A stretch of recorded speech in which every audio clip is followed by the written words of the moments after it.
Welcome to the deep dive. Today we're getting our hands dirty with some Indian air conditioning. Oh, sounds refreshing. We've got the latest financial filings from Johnson Controls-Hitachi Air Conditioning India Limited. Okay. They're unaudited results for the quarter ending September 30th, 2024. Unaudited, so that means these haven't been fully reviewed by external auditors yet. Right, still hot off the presses then. Exactly. It's like a sneak peek before the official numbers are out. And they address this to both the Bombay and the National Stock Exchanges of India. So we're dealing with a big player here. It seems so, which is why I immediately zeroed in on their total income for the quarter. A whopping 4,035 million rupees. Wow. But I saw they posted a loss before tax.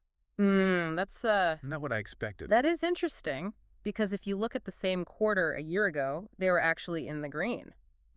So what gives? Well, Is the air conditioning market in India just that unpredictable? it can be seasonal, yeah. And they even mention that in their note. True, but this isn't just a small dip. This is a swing into the red. Anything else jump out at you from these reports? There's this exceptional items line, an expense of 121.3 million rupees. It's primarily related to employee termination benefits. Whoa, that's a lot of severance pay. Are layoffs common in this industry? To some degree, sure, but this seems like more than just routine billing. Yeah, it makes you wonder if there's a larger shakeup happening. Right. Like, are they automating outsourcing? Yeah. Maybe even shifting their entire business model. Okay, so we've got fluctuating profits, potential restructuring. This is already more intriguing than I expected. And to really understand where they might be going, we need to look at their different business segments. Luckily, they break that down for us. Perfect, because I noticed they have cooling products, which seems obvious enough. Right. And then this design and development services segment, which I'm very curious about. Yeah, so they're not just making air conditioners, they're designing new solutions too. And how's that going for them? Well, their cooling products brought in the lion's share of revenue at 3,830 million rupees. Sense. But, and here's the kicker, they actually operated that segment at a loss. Wait, they're selling tons of AC units, but losing money doing it? How is that even possible? It all comes down to their cost structure. Are they pricing their products too low? Are manufacturing costs going through the roof? Or is the competition just that fierce? We need to dig deeper. It's like they're practically giving away each air conditioner. And that's not sustainable. But here's the interesting thing. Their design and development services, while much smaller, brought in 200.7 million rupees and actually turned a profit. So that's the bright spot. Potentially. This could be a sign that Johnson Controls-Hitachi is trying to become more of a design and solutions provider rather than just a manufacturer. Risky, but they can pull it off. It could be brilliant. All right, let's dive into the nitty-gritty of these statements and see if we can decipher what's really going on at Johnson Controls-Hitachi. Sounds like a plan. The next clue is in their statement of cash flows. That's where we see where the money's really going.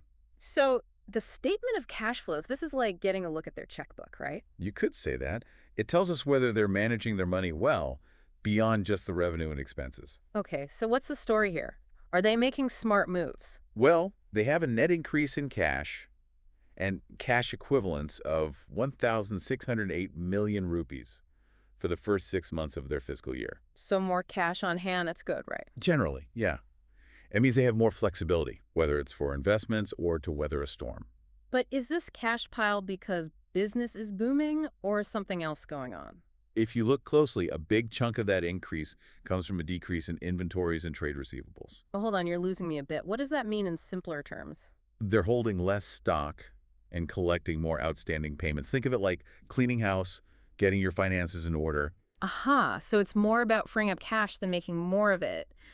Could this be related to those employee terminations? Are they shrinking to survive? It's possible. Reducing their workforce means lower costs eventually, but those termination benefits come at a price. So it's like they're tightening their belt while also making this big leap towards a different future. You got it. And to add another layer, we can't forget the outside forces at play. What's going on in the Indian economy, globally? Right. They're not operating in a vacuum. So how are those external factors impacting them? Well, India's economy is facing challenges, inflation being a big one. So it's getting more expensive to do business, and consumers might be less likely to buy a new AC. Precisely. And then there's the elephant in the room, climate change. Air conditioning has an environmental impact, which consumers are increasingly aware of. It's a tough spot for Johnson Controls-Hitachi. Hotter summers mean more demand, but they need to be environmentally conscious. Absolutely. And let's not forget the competition. Everyone's facing these same pressures, so Johnson Controls-Hitachi can't just sit back and relax. Their design and development services could be their saving grace, but they need a solid foundation to make that work. That brings us to their statement of assets and liabilities, right? Right. And if you look at their property, plant, and equipment value, it's basically unchanged from last year. So no big purchases or new factories. Are they being cautious? Seems like it. Hmm. Makes sense, given the uncertainties. It's all about conserving resources while they wait for things to become clearer. Playing the waiting game. Smart. It's like they're looking at a map trying to figure out the best path forward. And that's what makes this company so interesting. They're dealing with some real challenges, right? A loss in their main business, economic uncertainty, this whole industry shifting under their feet. But they don't seem panicked. Nope. They're sitting on a decent chunk of change, streamlining things, investing in those design and development services. It's kind of impressive. Like a fighter rolling with the punches, biding their time. Exactly. But here's the thing. We haven't talked much about the human side of all this. What do you mean? Those employee terminations, those are real people, real lives impacted by these big corporate decisions. It's easy to forget that when you're looking at spreadsheets and numbers. For sure. And while we could speculate all day about Johnson Controls-Hitachi's next move, the human cost is something we can't ignore. Adds a whole other layer of complexity, doesn't it? Absolutely. Business decisions aren't just about the bottom line, no matter how much we analyze things. Sobering, for sure. All right, as we wrap up our deep dive into Johnson Controls-Hitachi Air Conditioning India Limited, what's the big takeaway here? We're seeing a company at a crossroads. Challenges, yes, but also a willingness to adapt. Business is rarely static, and Johnson Controls-Hitachi is proving they can move with the times. And for our listener who's been on this journey with us, what's the final thought we leave them with? We've only scratched the surface. Numbers are one thing, but what about their company culture? Their environmental impact? How they plan to truly win in India? Those are questions worth asking.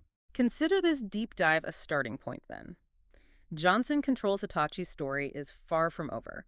It's up to them to write the next chapter. Here's to seeing what they do next. Until next time, happy exploring.